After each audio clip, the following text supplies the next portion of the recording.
3. Thank you.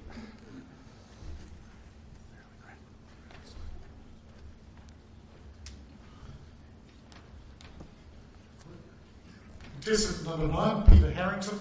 Peter Harrington, contestant number 9.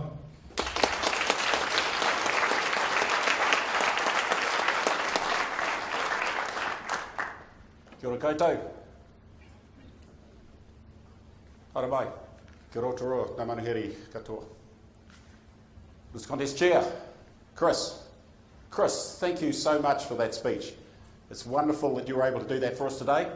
This is a pretty scary bunch of people to stand in front of, bright lights and all that, and yet you honoured us by learning those words. You learned that speech so you didn't need notes. So, did you notice people? Because he didn't have notes, he was able to get out here in front of us. He had his hands free, he was able to look around the room, and he connected with us. That was wonderful. Great lesson for young Toastmasters.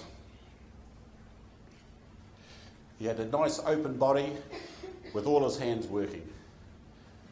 Some other things I really liked about Chris's speech, he got humour into it. It was a fairly intense speech, but he really managed to use that humour. I like the way that Chris used personal stories. There's got to be some advantages in growing old.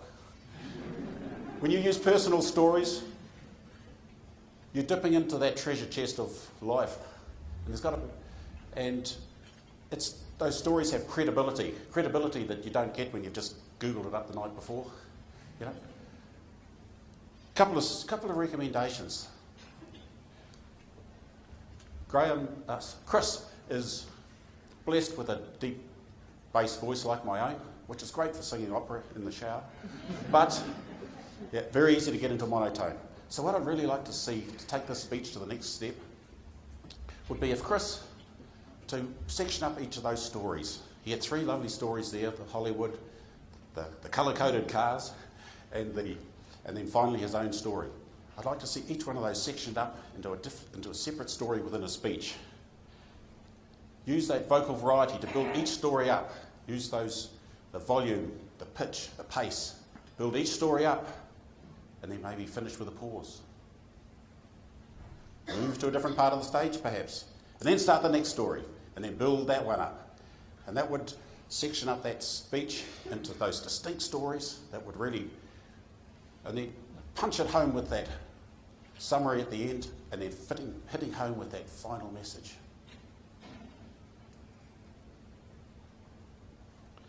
So in summary, a great speech which Chris honoured us by learning off by heart so that he could use the speech and all of that stuff he's learned at Toastmasters. A little bit of humour, and it's some wonderful personal stories. Some suggestions about how he could take that speech to the next story, which is about building up those individual stories and then summarising them all at the end. So in conclusion, thanks very much, Chris. We've all benefited from your speech today. We've all taken home an inspirational message with us. Thank you very much.